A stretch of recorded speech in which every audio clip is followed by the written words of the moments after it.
watching West Hartford Community Television. You're watching West Hartford Community Television. You're watching West Hartford Community Television. Yay!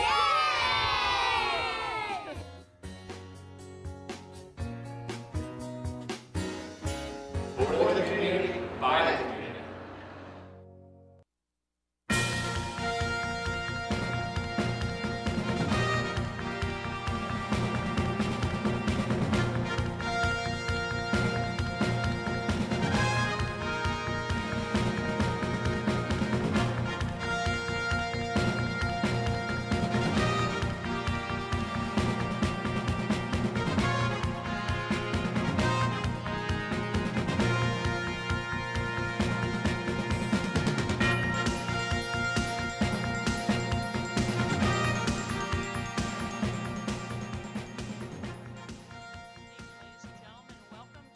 Legal and Voters of Greater Hartford and WHC-TV candidate debate for the 1st Congressional District. We are pleased to be able to bring you this voter service activity for the 2008 local election. I am Carol Fanslow of the Legal and Voters and will serve as moderator of this debate. The debate will be conducted in a modified cumulative time format. This format is designed to enable candidates to freely elaborate on their approaches to a variety of issues, unimpeded by the strict time constraints of more traditional debate formats. Each candidate will have 19 minutes to use for the debate this evening. When speaking, each candidate is timed by his or her own timekeeper from the League of Women Voters, and a cumulative time is kept. Periodically, the timekeepers hold up signs indicating the amount of time remaining for each candidate. Candidates are encouraged to rebut and surrebut, responding to their differences as they perceive them, understanding that the clock is running. And now it is my extreme pleasure to introduce our candidates for the first Congressional District. Joseph Visconti, Republican, is an elected official who serves on the Town Council in West Hartford. He is also an active member of the West Hartford Taxpayers Association and West Hartford Republican Town Committee. Mr. Visconti is a small business owner and a graduate of the University of Hartford. He resides in West Hartford with his 3 children. John B. Larson has served in the U.S. House of Representatives since 1999 and is presently in his 5th term, serving as U.S. Representative for Connecticut's 1st Congressional District. He graduated from East Hartford High School and from Central Connecticut State University. He was a history teacher and athletic coach until he became an owner of Larson and Lysick Insurance Company. The Congressman and his wife Leslie have 3 children and are lifelong residents of East Hartford. Now, let the questions begin. First question, and Mr. Visconti will respond first, regarding the economy and taxes. Does the bailout bill, which passed in Congress on October 3rd, sufficiently address the causes of the financial crisis? So beginning with Mr. Visconti. No, I don't believe it does. On Face the State, last month I spoke about the fact that we were going to be coming back to the table for more money, to the tune of $500 billion. You see right now that they're looking at $300 billion more. I believe that the biggest problem with this bailout is the fact that it is undermining our Constitution. We're looking at the fact that many of us, all of us in this room, own a piece of 9 major banks. We may not be able to get loans at the same banks that we own. I fought hard in West Hartford to keep government out of private sector with the Blueback Square development. I think on a national level, the government going to bed with the private sector is a major mistake. This deal went down too fast, out of nowhere. It's undermining our Constitution, and I believe that a much slower approach with government, not sending in the FBI to institutions, and then sending it billions of dollars at the same time would be the way to go. And I don't like what I'm seeing there. Mr. Paulson has too much authority.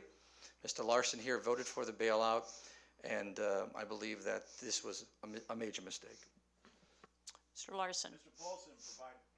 Mr. Paulson provided the United States Congress with a stunning announcement on September the 19th.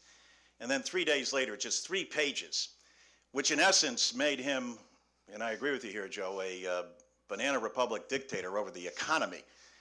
And so it was rejected widely by the Congress. But then out of necessity, and because of the needs I heard on all ends of the spectrum, whether it's United Technologies, our largest employer, or small business on Main Street, to meet the credit crunch, this was necessitated in order for us to make sure that the economy kept moving forward. Things are going to be difficult, and there's rocky roads ahead. And we have to address the issue of deregulation by making sure that we don't allow the foxes to guard the hen house and keep up the kind of regulation that most of you sent me there to do.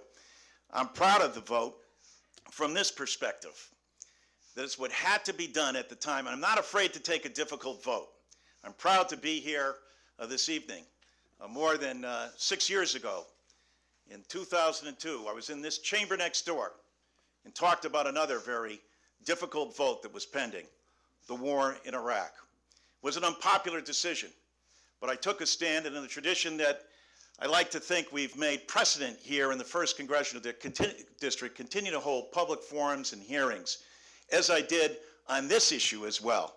Let me commend Joe and also acknowledge the League of Women Voters and thank them for this event. And also, with one exception, I wish that Steve Fournier, another candidate from the Green Party, was here to represent us as well, and I think he deserves a voice, but I respect the wishes of the League of Women Voters. Thank you. I'd like to rebut. Steve and John and I were in Manchester today. Steve said, please mention my name, let them know I wanted to come. And I think it's unconscionable that he was not allowed to debate. I'm a big believer in petitioning candidates. I was one once, and I'll leave that at that. John, you spoke about foxes watching the hen house. On your party side, Barney Frank, Chris Dodd. These are two major leaders in the banking and finance industry. You were with Senator Chris Dodd in Iowa this past January when he was running for president. And you know, politics is one thing, campaigns are another thing, but the foxes were not watching the hen house. The foxes were out in Iowa not doing their job. And I just take exception to the fact that a lot of blame has been going on the Bush administration, who asked for oversight a couple years ago. We have to remember, Democrats control Congress and the Senate. Very important. Many people in this town like to forget about that. They hold the majority. And were you better off 2 years ago before they actually were elected for this majority? I think not. We hold a slim majority in the House. We do not hold anything close to a majority in the Senate. I was proud to be in Iowa with United States Senator Dodd, and it doesn't have anything to do with the bailout provisions. Just ask Mike Oxley, the former chairman of the House Republican Committee, who said, this was absurd. We passed the legislation in the House in 2005 that empowered the opportunity and the authorities to regulate, but it was blocked in the United States Senate. And that's what's happened in terms of the deregulation. Look, there's enough blame to go around. I think what citizens in this country want more than anything else is to sit down and solve the problems that we face. And let me tell you, these problems are deep and severe. And in large part, Joe, I dare say, because of the last years of this administration. Well, Senator Obama received more money, I think the second in line for the Fannie Mae and Freddie Mac money. Listen, folks, we have a problem. It's not about blaming, it's about responsibility. Democrats do not want to hold any responsibility for this problem in Washington. And I believe the campaign finance, which may be a question coming up, really needs to be defined and reworked this year, because special interest has invaded Washington for years, and now it's to the level that our senators and congressmen don't even know what's going on. They don't even know the details of the bill to the furthest degree that they've actually voted on. Thank you, gentlemen. We're going to move on. Will you support legislation to give bankruptcy judges the authority to restructure mortgages and help people at risk of foreclosure to keep their homes? We'll begin with Mr. Larson. Yes, I think it's absolutely necessary. The bankruptcy laws need to be changed, affected, and impacted to give the judges the greatest flexibility to make sure that we keep Americans in their home.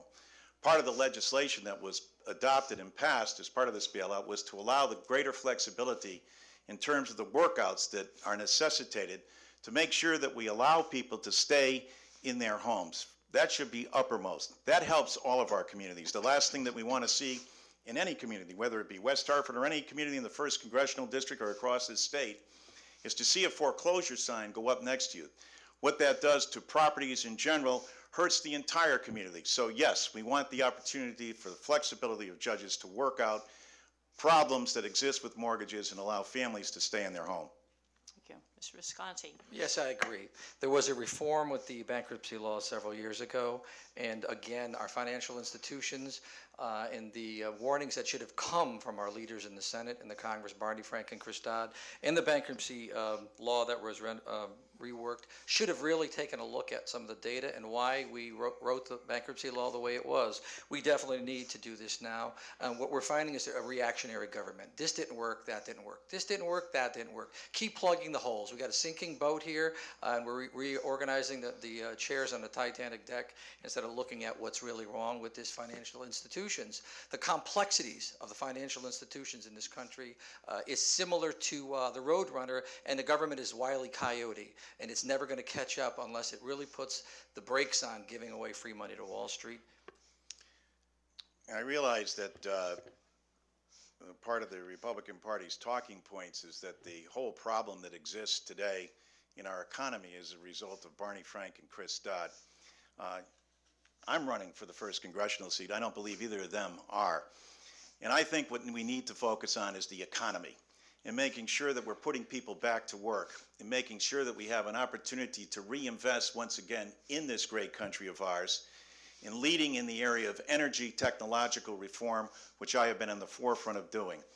By investing money back in our people and by putting Americans first, we're going to have the opportunity once again to grow jobs in this economy here in the state and around the country. That's what America wants. They want to see us pulling together. Thank you. Mr. Visconti, how will you deal with the compelling issues of poverty and health care for all Americans and the crisis in public education, given our investment in the bailout?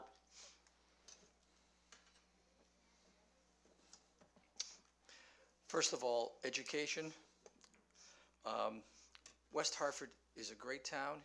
I'm a town councilor here. We could teach the federal government about education. I believe that we've gone astray with the No Child Left Behind Act, and that my platform would be to let teachers teach, and on the health care, to let doctors heal. As far as the health insurance world goes and how we're going to give health insurance to everyone, I think that in Connecticut with the Husky program, it covers many children and people that are in poverty level. And we do a good job in Connecticut. Not the greatest job, but a good job for it. I don't believe that universal health care should be by the government. I think that we're going to need to keep the private sector involved. We're all from Hartford, Connecticut, the insurance capital of the world. And John Larson receives a lot of his donations from the insurance capital of the world, so he may know a little bit more about what their agenda is. But I don't think anyone wants government health insurance completely where it's like going to the motor vehicle department to take a ticket and waiting in line. I think the private sector initiative and giving the doctors much more authority against the insurance companies and the pharmaceutical companies to make health care, put health back in health care. Thank you. Mr. Larson. I think the question was about health care, and I think with 47 million people without health care at any given time, that number reaching 85 million in the country, it's appropriate that every American have universal access to health care. In that line, and in that vein, since I've been in the state Senate, I've been advocating for pooling and making sure that we have the opportunity for the government to provide, as we do with Medicare, the floor, and the private sector to provide the ceiling from which people can have greater choice and greater opportunity in their selection of health care. And if government comes up with a catastrophic care piece to smooth out the edges, then we have the ability with an investment of more than 14% of our gross domestic product into health care, just in lowering and being more efficiently and banking on science and technology, especially with the genomic projects and everything that we can use to bring technology to bear on this situation, we can provide the access to health care that we need within our means and do it. With respect to the bailout, as the question asked, look, this was necessary. I shudder to think what would have happened if we didn't take action. United Technologies alone, which has $1 billion line of credit, just a 2% uptick in them, cost $20 million overnight. Imagine what happens to all of our small manufacturers and supply chain and tool and die companies. What would happen to them? We heard calls from everyone about their need to make sure that credit was available to them. But there are provisions to protect the taxpayer. There is a clawback provision. And ultimately, with the right administration, we're going to make sure that all of that money is taken back. And yes, that the FBI and the SEC get involved and go after these culprits, and that there are no golden parachutes and no privilege for those who have brought this system to its knees and ruin. And John, that comes from lack of oversight by the government. You've been in office for 10 years, and you were one of the most powerful congressmen. Did you notice this happening? Did you speak to Nancy Pelosi? Did you speak to Barney Frank? Have you spoken to these people? Did you know about it years ago when it was happening? This has been a problem coming on. All of a sudden, a few weeks ago, we hear this is happening. And all of a sudden, United Technologies doesn't know about it. The whole financial world doesn't know about it. There is no responsibility here. And I believe whoever is voted president next term will actually find another $1 trillion we're going to be all footing the bill for. So it's not about that we didn't have to do something. We did. This just wasn't it. We have been in the minority we've only been in the majority for 20 months. But I'm proud to say in that time that we were in the majority, within an 18-month period, we were able to enact the legislation that allowed us to provide increased regulation. It only took 18 months. For 12 years, your party was in control. And for 6 years, they controlled every branch, including the executive branch of government. And go back and take a look, whether you believe me or Mike Oxley, the Republican chair, or Chuck Hagel. I will point out an article that appeared today in the Associated Press where they've got a full-blown study that's gone, an investigative report, where Freddie Mac secretly hired Republican lobbyists to target 17 Republican senators to make sure that they would not sign on to a letter that Chuck Hagel was offering, a fellow Republican, to call for a specific regulation that would have helped the whole process. That was back in 2005 when we were still in the minority. Given the chance to be in the majority, we've chosen to govern, and I think have governed judiciously in an appropriate manner. I take it then that you didn't notice this was happening, nor Barney Frank, nor Chris Dodd. And another thing, Senator Obama, let's say the name a couple of times, Senator Obama took the second most amount of money for Freddie and Fannie. Is anyone reading the paper? What does that tell you about lobbyists and what Mr. Larson is speaking about? It's unconscionable on both sides of the aisle, and it didn't happen overnight. No one was watching the hen house. Thank you, gentlemen. Next question. There have been suggestions in this campaign season to invest in infrastructure to provide jobs for Americans. Is this an effective means to spend our taxes? Mr. Visconti. Well, of course, we need infrastructure, repair, highways, and all the things that we're hearing, and we'll hear more of from Mr. Larson. Of course, that's necessary. But to do it just to create jobs because we can't manufacture anything in this country anymore with the cost of labor is not the primary reason. But we do have to do things with our bridges, with our inner cities and infrastructure. It's very important. I just don't want to see this end up another tax increase like universal health care, another tax increase, especially if we allow amnesty for 12 million illegal immigrants. Every one of these things we're hearing are rhetoric from the Democratic Party. They're going to be nothing but tax increases. Who's going to end up paying for it? You and I. Mr. Larson. We can't make anything anymore. We are the manufacturing center of the United States. That is our heritage. We are called the genius of the United States, the arsenal for democracy, because of the manufacturing that goes on and takes place here. I'm proud of the people that I represent at United Technologies and all across this great state of ours for the work that they do every single day, not only keeping our nation safe, but providing us with the new technology and the new manufacturing.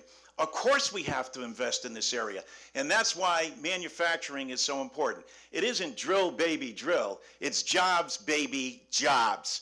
And it's investing in the American people again, investing in our infrastructure. We have a moment here, just like we did during the Great Depression, an opportunity for us to put America back to work, an opportunity to invest in roads, in bridges, in highways, in deep sea ports, in airports, in broadband technology, and making sure that school construction to relieve the burden on local municipalities takes place with aid from the federal government. And then green technology, most notably fuel cell technology, where we have 8 companies here in the state of Connecticut. We lead not only the United States, but we lead the world in this development. What we need is the will to make that kind of investment. I'm going to continue to make those kind of decisions in Washington. I'm proud of the 8-year tax credit that we've provided for businesses so that there can be an infusion from capital from the private sector.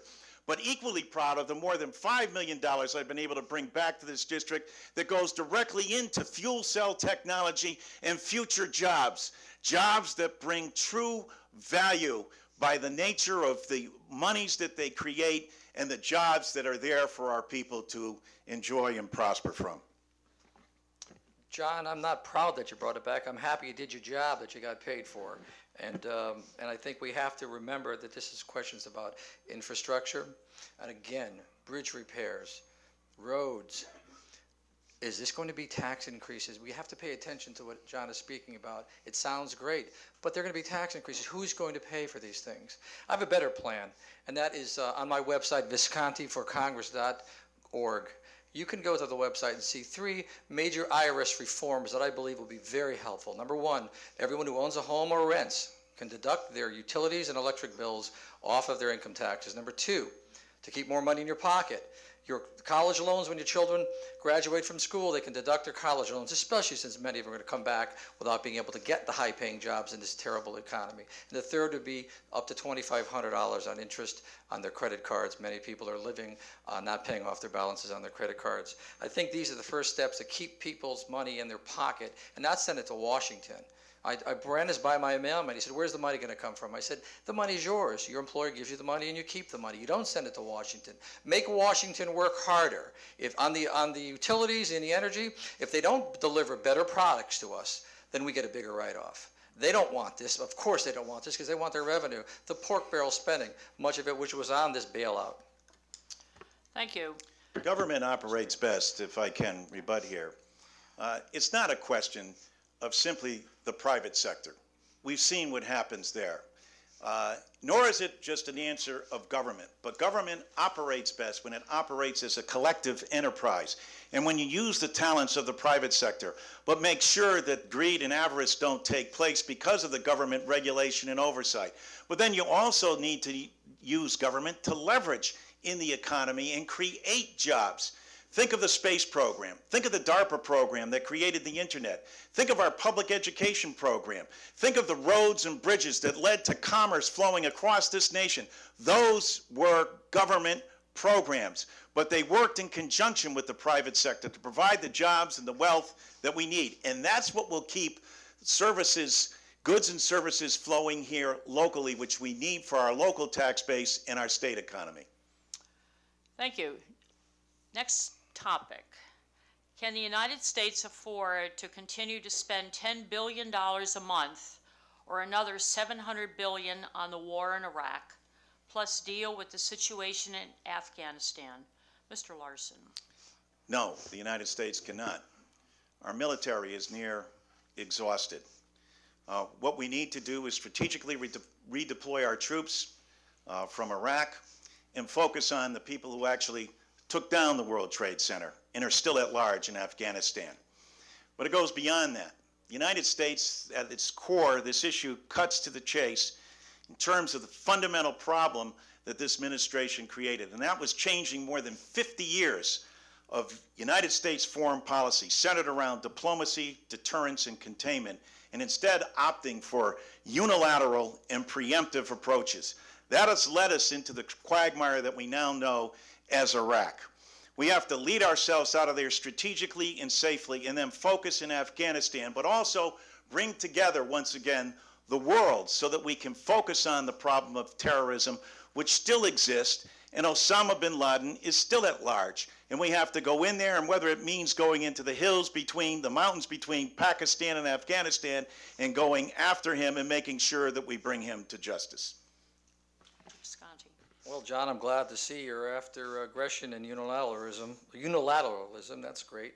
Quagmire, it's not a quagmire. This is not Vietnam, although many people want to compare it to Vietnam. The war, the liberation of Iraq, and the setting up a new democracy and the freeing of the people has occurred. It's been accomplished.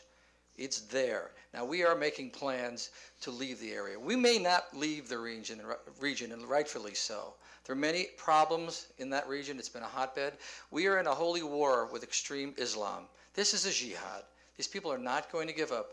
It doesn't mean we stay in Baghdad. We may go into Afghanistan. We may go into Pakistan. There are going to be a lot of things that are going to be coming up in the future. But I believe our military has served us well. John's against the war, but he's for the soldiers. I like to be for them and their mission.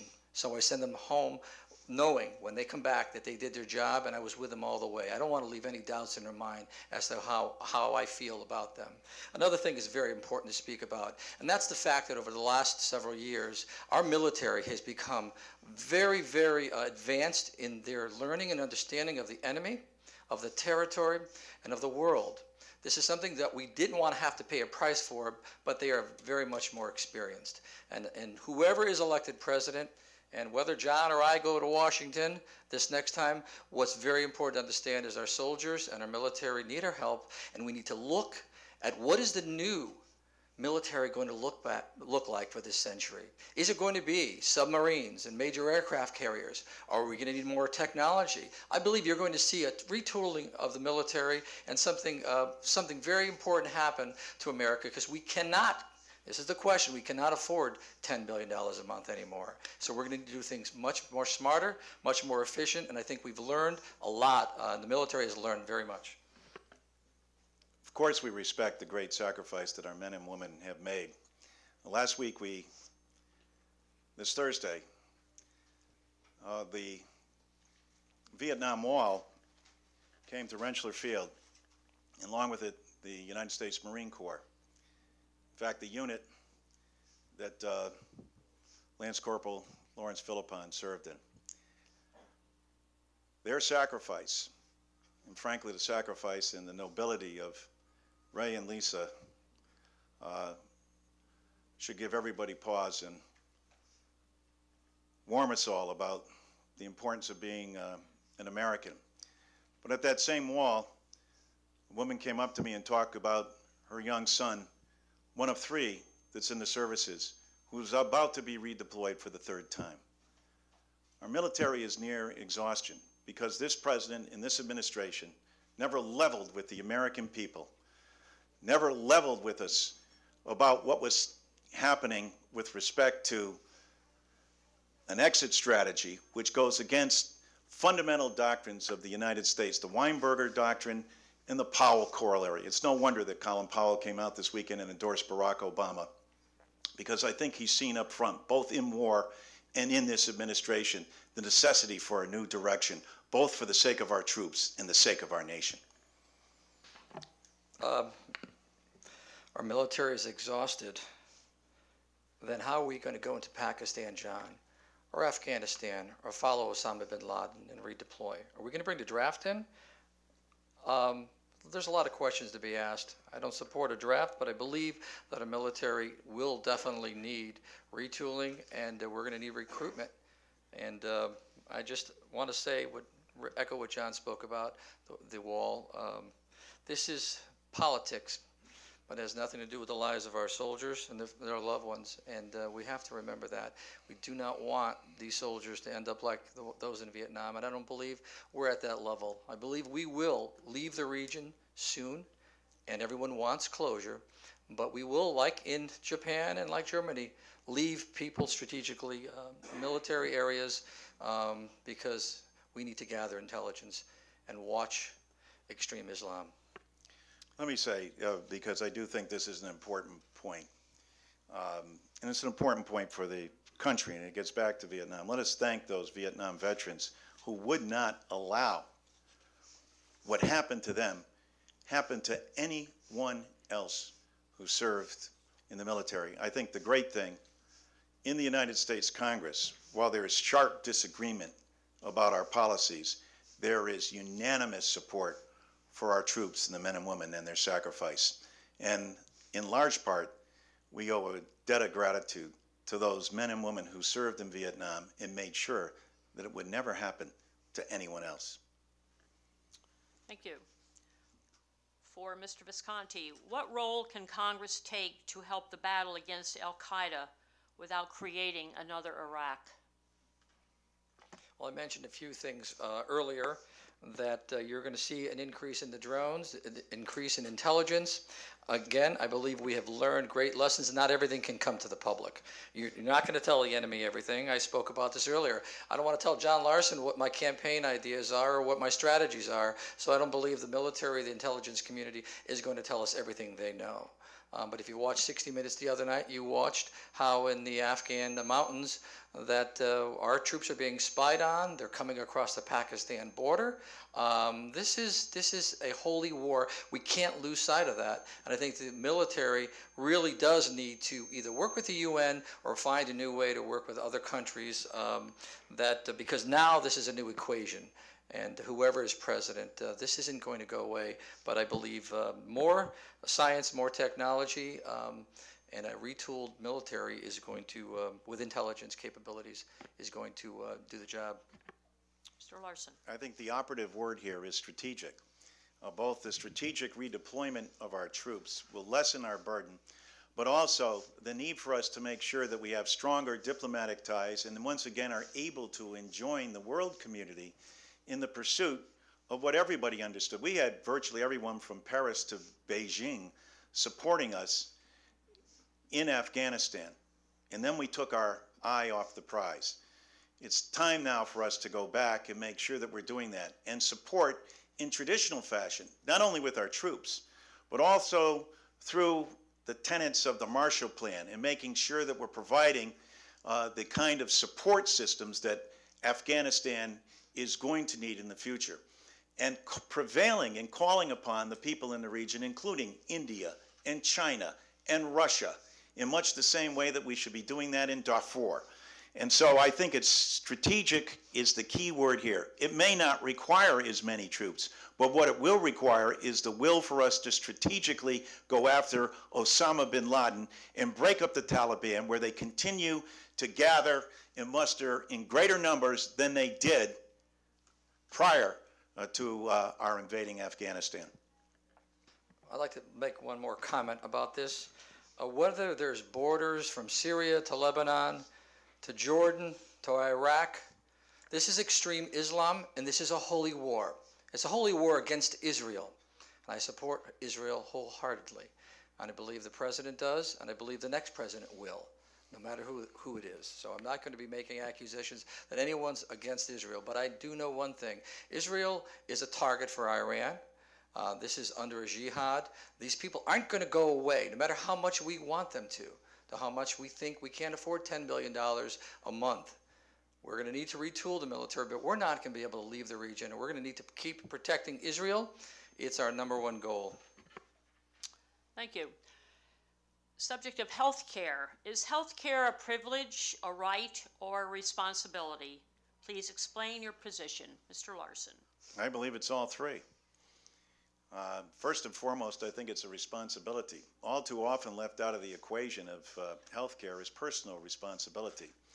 But as I said before, with respect to the 47 million people that currently don't have health care in this country, the wealthiest nation in the world, and some 87 million at any given point in our economy because of employment that find themselves without health care, that's a major problem for a nation like ours. Why is it a problem for each and every one of us?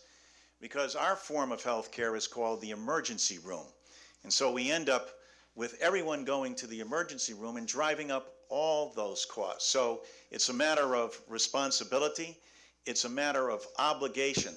Under our Constitution, it says we the people will form a more perfect union. In order to have that perfect union, or to strive to that, we have to make sure that everyone has access to health care. A man once said, you cannot serve two masters.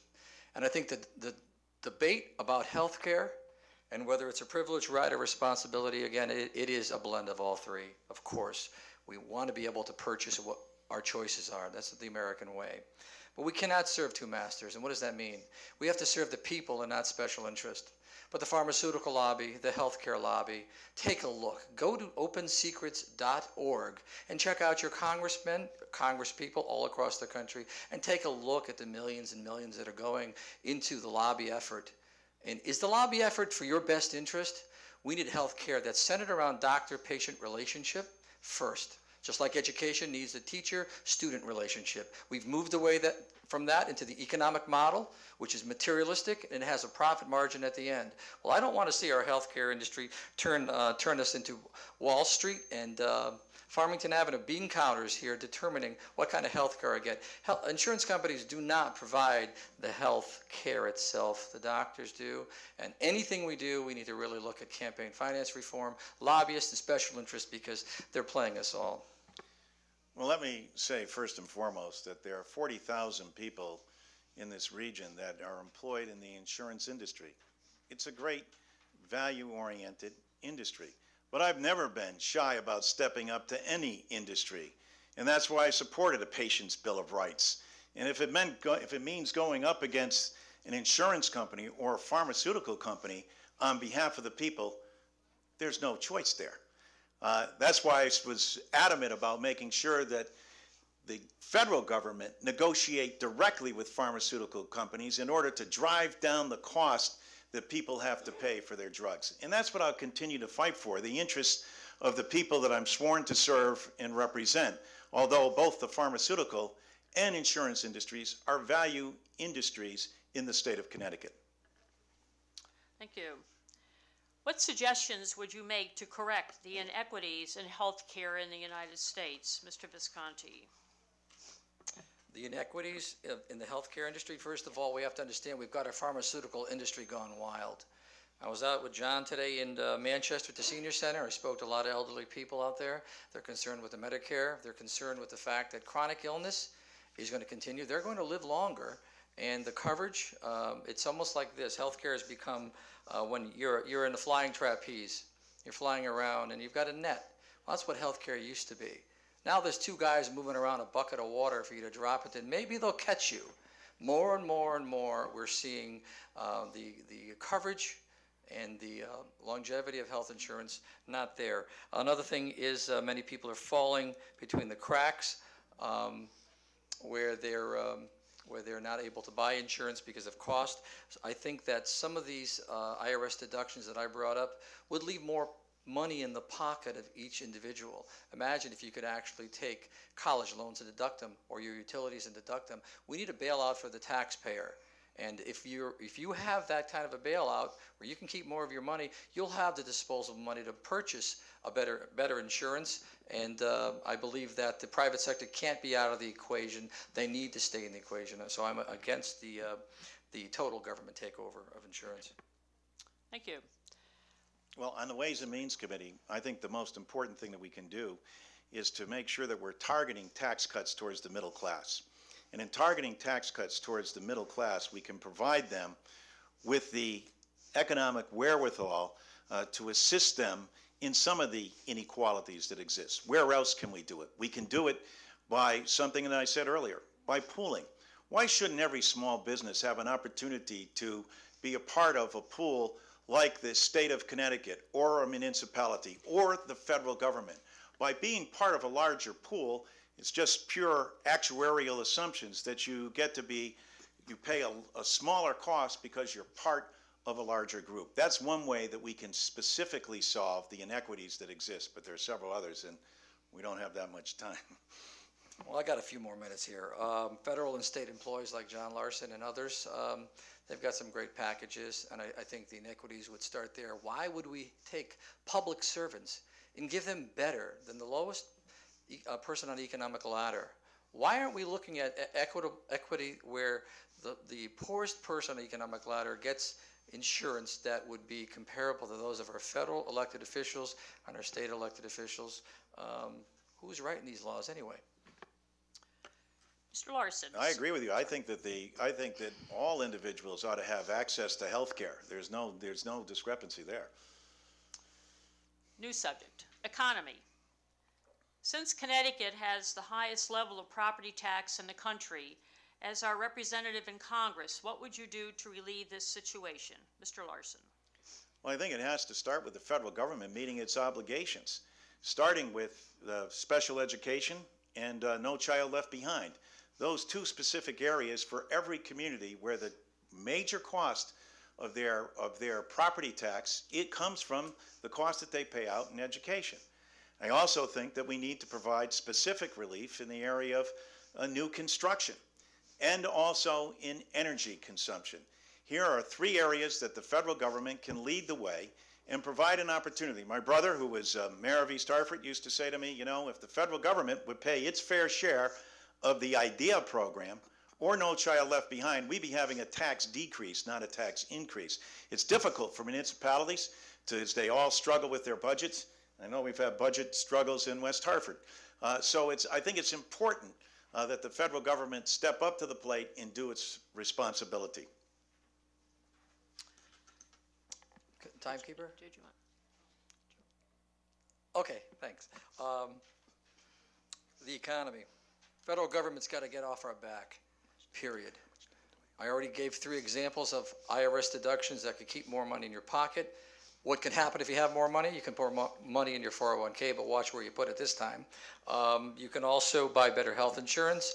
You'll also be able to leave more money in your pocket for the municipalities and the states that may be struggling if the government doesn't give them anything back. This is a trichotomy of taxation. It's important to understand the concept.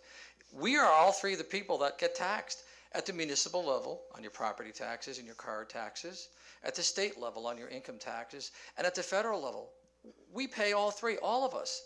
So when we say the federal government, the state, the municipality, this is almost like 3-card Monte, where they just keep moving it back and forth. If the federal gives a little more, the state takes a little bit more.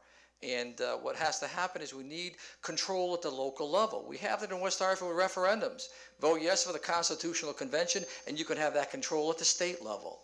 Get government to do more with less and keep more of our money, so the federal government has to eliminate the pork spending, wasteful spending, and really make sure before it does any more expansion in the military that we know what we're doing and stop the reactionary government that's going on. Thank you. A question on energy. Energy costs and dependence on foreign oil imports are putting extra strain on family finances. Will you address developing an independent energy policy to replace the country's current energy policy? Mr. Visconti. Well, I addressed that in one of the ideas I had for an IRS deduction on home electricity, home fuel, and the air conditioning. I think that would be an impetus where the government it would be in their best interest if they want more taxes from us to provide better energy, a comprehensive plan. Another important point, though, we can't lose sight of the fact that oil is a commodity. Right now it's down, but it may be up again. And if we're not going to use it, and we instill some great comprehensive plans from nuclear energy to clean coal and gas and all of the above, that commodity still will be on the global market. So we have to remember that if we're using something different, other countries who are in a globally competitive are still going to be after that money, or after that oil. Mr. Larson. We need an Apollo plan for the country. Just like John Kennedy was able to say where we should be able to put a man on the moon within 10 years and we did it in 9, what we need is the will to say that we're going to end this addiction to foreign oil, and we're going to start by making investments, including those into the area of hydrogen, the most abundant element in the universe. That's why I'm a strong proponent of fuel cell technology and investment in alternative fuels. It's not just about drilling, it's about all of the above, but most importantly about an investment in what will make the most sense for our future, that addresses both an energy issue, an environmental issue, and also an economic issue in terms of the jobs and exports, but also a foreign policy issue, a very critical one, that will untangle us from the problem that we find ourselves in the Middle East and get us off of our addiction to oil. I do want to commend John with the hydrogen. He's done a great job with that. It's important for Connecticut, it's important for our futures, and I think we haven't even scratched the surface of hydrogen. Thank you, gentlemen. I would now like to ask each of the candidates, additional question, I'm sorry. Access television. AT&T has begun to roll out a new technology that uses an internet protocol to provide television in Connecticut called UVerse. Everyone seems happy to have competition for cable providers. However, AT&T proposes to lump all community access stations together under Channel 99 with a drop-down menu to then go to your local station. This process takes at least 45 seconds each time you want to switch to any local access channel. Would you support legislation mandating that AT&T treat community access stations the same as commercial stations by providing each with a separate channel, even if it increases the cost to AT&T, and why or why not? And we'll begin with Mr. Larson. How much time do we have left? Oh, okay, fine, because I'm looking at 30 seconds over there, and I was just going to say yes.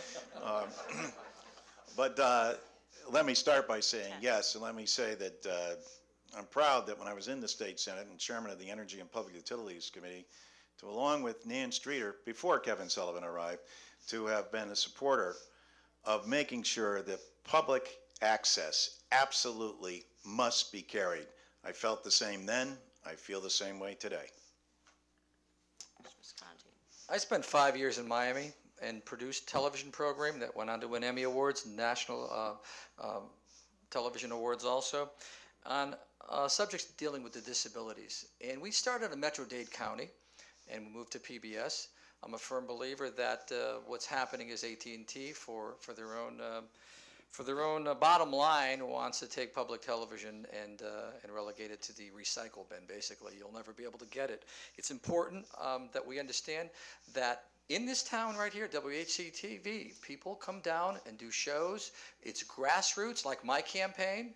It doesn't take a lot of money. You can get your production values up. We do have Emmy Awards, I believe, here in this WHCT in West Hartford. And it's so important that you can go down and become a producer, and you can actually take a TV show, put it on the air on an issue that you want. It should be on the station so that the public can see it. It's more important. It's not being influenced by commercial enterprise, and that's what the most important thing is. Thank you. Question of education. Many educators and business leaders are very concerned about the lack of interest and diminishing competence in math and science among U.S. high school graduates. There is growing concern that the U.S. will be left behind in the development of a new generation of scientific advances. Do you share the concern, and what should be done?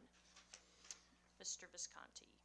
I do share the concern. I know with my own son, who's at home now doing his homework, we've had some struggles. He's in football. He likes to play the Xbox.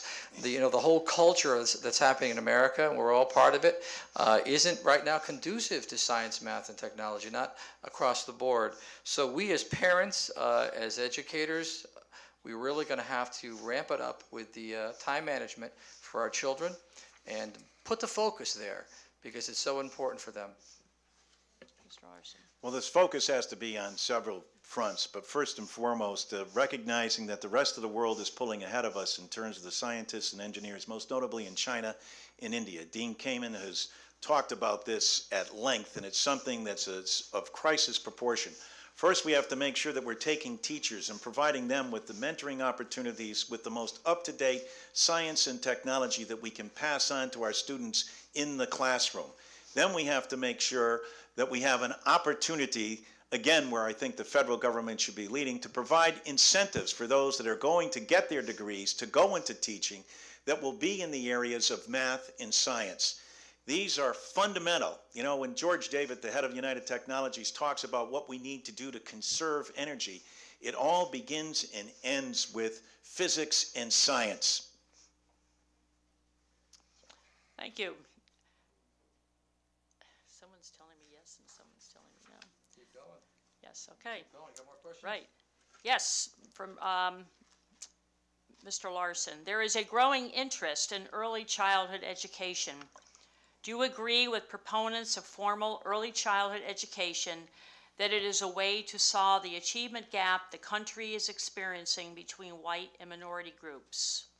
As the author of the Family Resource Center bill, and where I worked hand in glove with State Senator Kevin Sullivan, and the author of the Family and Medical Leave bill, the first in the country, And having had the opportunity to serve down at Yale with Ed Ziegler as a senior fellow at the Bush Center, I wholeheartedly support the efforts in that area.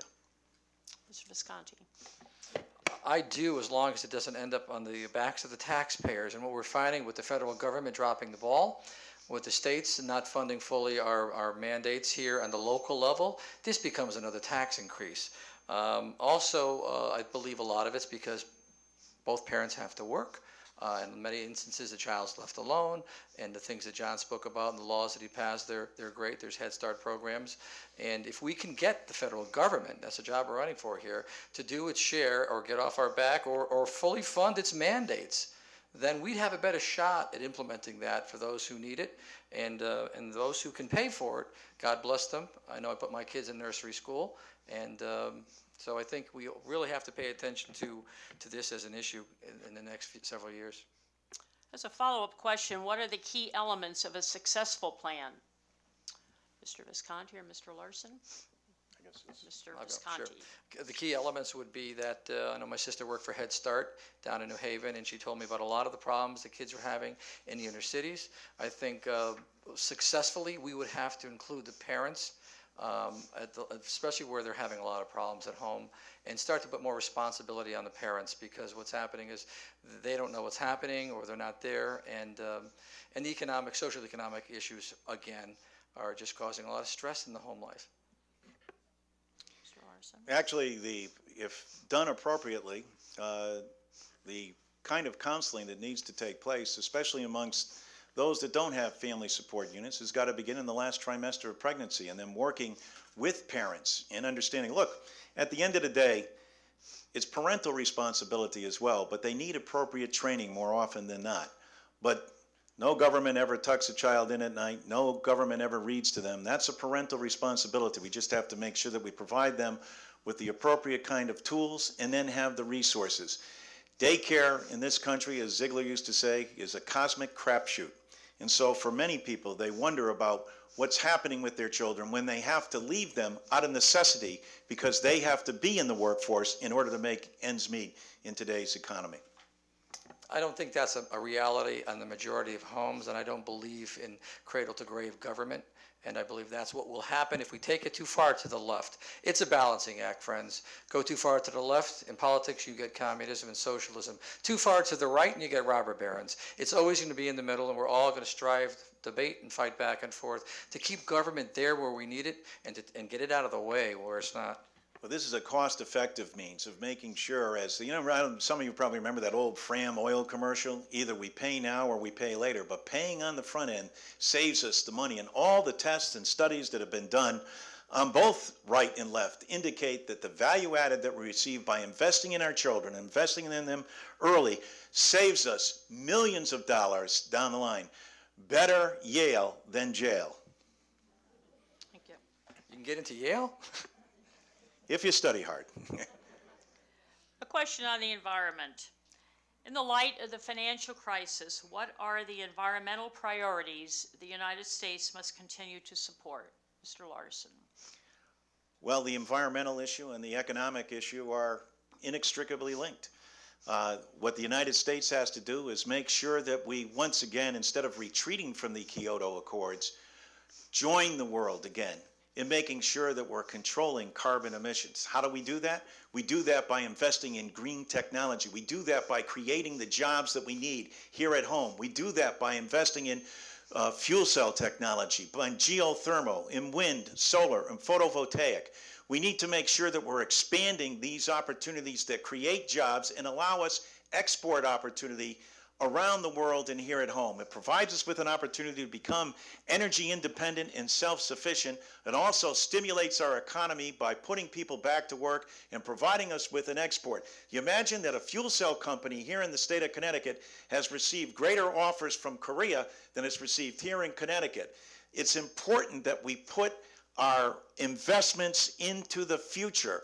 And this is a technology that will help both in assisting us with the quality of our air and environment, and also with the quality of life, our economy, and also help us along the lines of foreign policy, as I've indicated before.